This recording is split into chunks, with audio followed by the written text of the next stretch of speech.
Assalamualaikum warahmatullahi wabarakatuh. Bismillahirrahmanirrahim. Alhamdulillahirabbil alamin wa bihi nasta'in ala umuri dunya waddin. Assalatu wassalamu ala asyrafil anbiya'i wal mursalin sayyidina wa maulana Muhammadin wa ala alihi wa sahbihi ajmain, amma ba'd. Yang terhormat Abah Kiai Haji Muhammad Idris Jamaluddin beserta Ibu Nyai Hajah Muhimmah Falasifah selaku pengasuh Pondok Pesantren Al-Muhibbin Putri, yang semoga senantiasa diberikan kesehatan dan umur yang panjang, manfaat fid dini wa dunya wal akhirah. Yang kami hormati Ustadz Ahmad Nidomi selaku guru mapel tafsir yang sekarang sudah berkeluarga, semoga menjadi keluarga yang sakinah mawaddah warahmah. Dan saya hormati kedua orang tua saya, yakni Bapak Maskur dan Ibu Masufah, yang sampai detik ini tetap mensupport saya untuk tetap bertolabul ilmi di pondok tercinta ini. Dan tak lupa kepada teman-teman seperjuangan kelas 6 Madrasah Diniyah Pondok Pesantren Al-Muhibbin Putri yang saya sayangi dan saya cintai. Perkenalkan, nama saya Farah Naila Syarifah, biasa dipanggil Farah. Saya mondok di Pondok Pesantren Al-Muhibbin Putri Bahrul Ulum Tambak Beras, Jombang. Apakah kalian tahu di mana Pondok Pesantren Bahrul Ulum Tambak Beras, Jombang? Kalian belum tahu ya? Mari kita simak video ini sampai akhir ya. Di sini saya akan menjelaskan tentang sejarah Pondok Pesantren Bahrul Ulum. Pondok Pesantren Bahrul Ulum termasuk pondok pesantren tertua dan terbesar di Jawa Timur. Pondok Pesantren Bahrul Ulum ini di bawah naungan Yayasan Pondok Pesantren Bahrul Ulum yang telah tercatat di Akte Notaris nomor 3 pada tanggal 6 September 1966 di hadapan Sumbono Tipto Wijoyo di Mojokerto. Terus di mana sih lokasinya? Lokasi Pondok Pesantren Bahrul Ulum ini berada di Dusun Tambak Beras, Desa Tambak Rejo, Kecamatan Jombang, Kabupaten Jombang, Provinsi Jawa Timur. Langsung saja ya di sejarahnya. Kita mulai dari perintisan pertama. Perintisan pertama pada tahun 1825 datanglah seorang ulama pendekar di Desa Gedangan, Kelurahan Tambak Rejo yang bernama Kiai Haji Abdus Salam, yang mana lebih akrab disapa dengan Mbah Soiha, yang artinya bentakan yang membuat orang gemetar. Nah, di sini saya menggambar orang yang berteriak, orang yang membentak. Nah, di sini Mbah Soiha itu mendakwahkan agama dan ilmu yang beliau miliki pada tahun itu. Terus pada tahun 1838 beliau membangun gubuk kecil yang biasa disebut dengan Pondok Selawe atau Pondok Telu. Kenapa disebut Pondok Selawe atau Pondok Telu? Karena untuk Pondok Selawe, untuk santrinya itu jumlahnya hanya 25 santri saja, sedangkan untuk Pondok 3 itu hanya terdiri dari 3 bilik dan mempelajari 3 bidang, yakni bidang syariat, hakikat, dan kanuragan. Selanjutnya kita lanjut ke perintisan kedua. Ketika kita pakai nama Mbah saja ya, biar lebih akrab gitu. Jadi saya manggilnya Mbah Soiha, Mbah Said gitu. Jadi di sini lanjut di perintisan kedua, yakni Mbah Soiha sudah lanjut usia. Ketika Mbah Soiha sudah lanjut usia, beliau menyerahkan kepengurusan pondoknya ini kepada 2 menantunya, yakni Mbah Usman dan Mbah Said.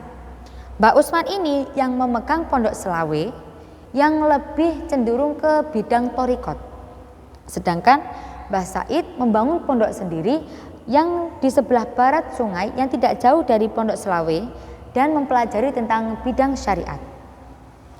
Setiap ada perintisan pasti ada namanya perkembangan.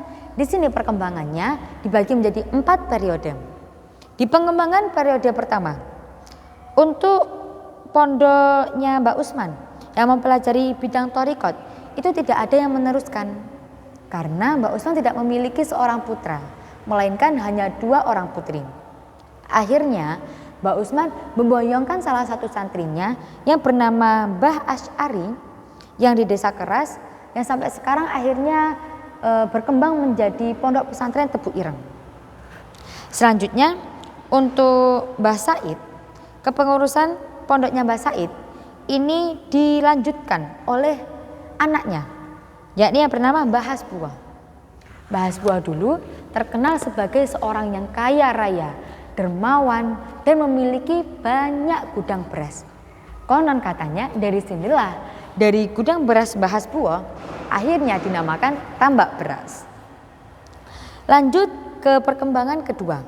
Perkembangan kedua yakni ketika Mbah Wahab sudah datang dari studinya di kota Mekah, beliau mulai mengembangkan pesantren itu dengan yang awalnya itu pembelajarannya itu halakoh, ya. Habis itu dikembangkan menjadi madrasah. Nah, dibantu oleh adiknya yang bernama Mbah Abdurrahim. Jadi Mbah Abdurrahim ini mengelola madrasahnya. Habis itu pada tahun 1915 Mbah Wahab ini membuat madrasah pertama yang diberi nama oleh Mbah Wahab Madrasah Mubtilfan. Selanjutnya pada tahun 1920 Mbah Hasbuah itu wafat. Akhirnya diserahkan kepada kepengurusan pondok tadi itu diserahkan kepada Mbah Wahab, Mbah Abdurrahim, dan Mbah Hamid.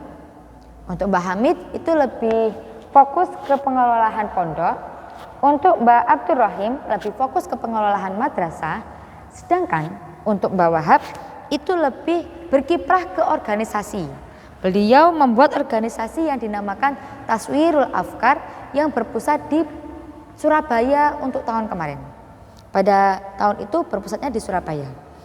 Dan beliau juga membuat organisasi yang dinamakan Nahdlatul Wathon dan sekarang telah berganti nama menjadi Nahdlatul Ulama pada tahun 1926. Dan Mbah Wahab ingin menjunjung tinggi martabat perempuan.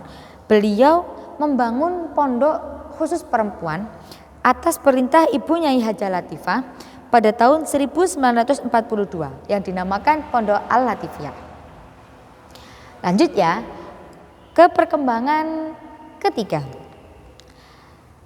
Pada tahun 1942 Mbah Abdurrahim dan Mbah Hamid memanggil keponakannya yakni Mbah Fattah untuk bertujuan mengelola madrasah. Pada tahun 1943 Mbah Abdurrahim wafat. Akhirnya diserahkan kepada tugas-tugas beliau diserahkan kepada Mbah Fattah. Akhirnya Mbah Fattah lihat sikon yang mana pada waktu itu bertambah tahun bertambahlah santrinya.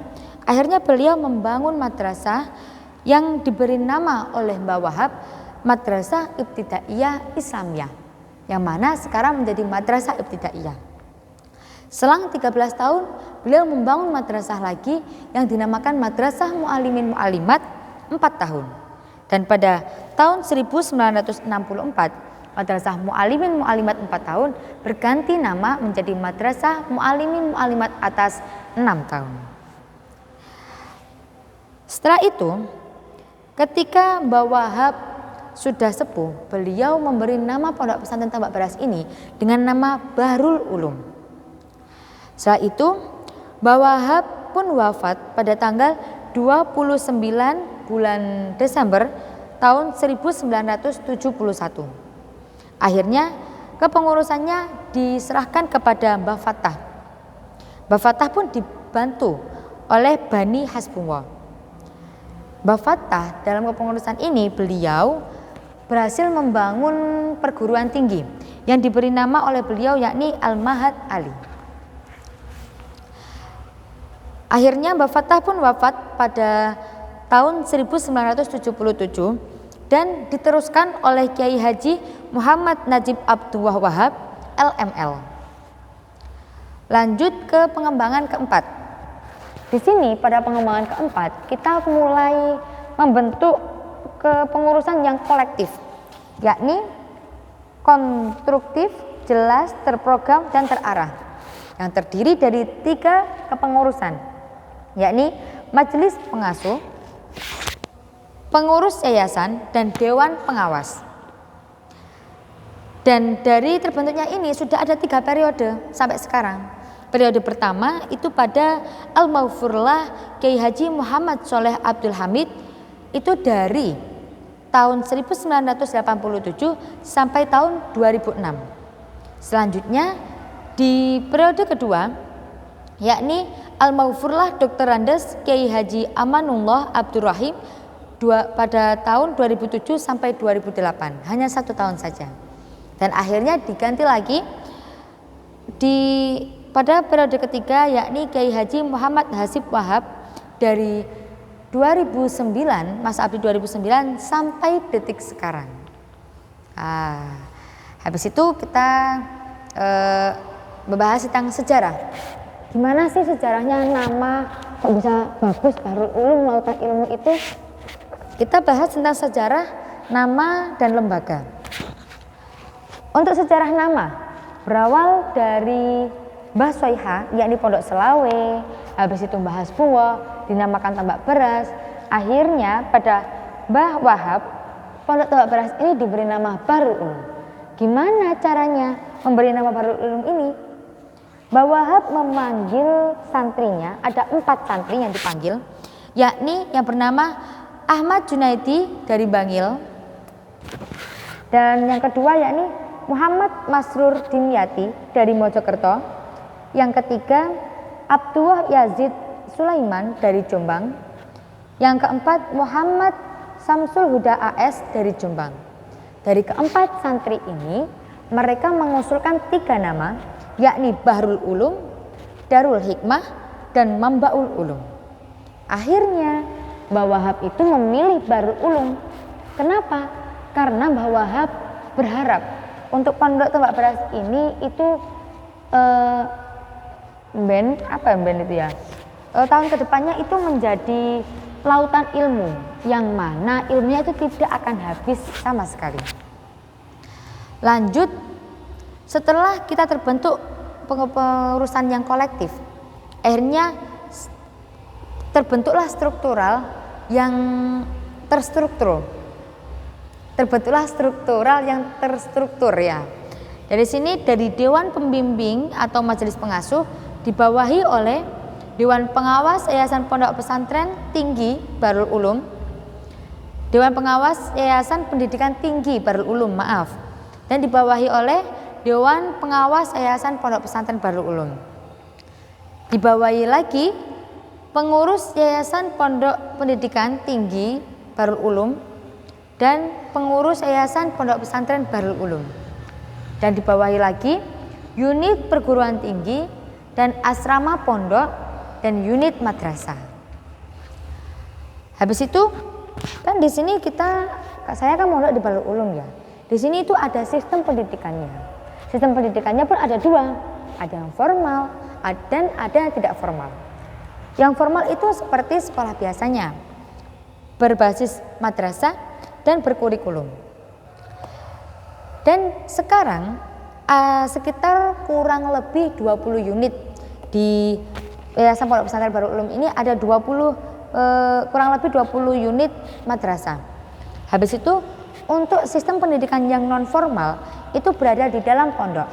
Di dalam pondoknya sekarang kurang lebih 46 unit mondok di Bahrul Ulum, yang mana terdiri dari 2 metode, yakni diniyah dengan kurikulum dan PK2. Apa itu PK2? Pengajian kitab kuning. Dari pengajian kitab kuning juga itu ada 2 program, dari weton dan sorogan. Dan weton itu apa sih weton?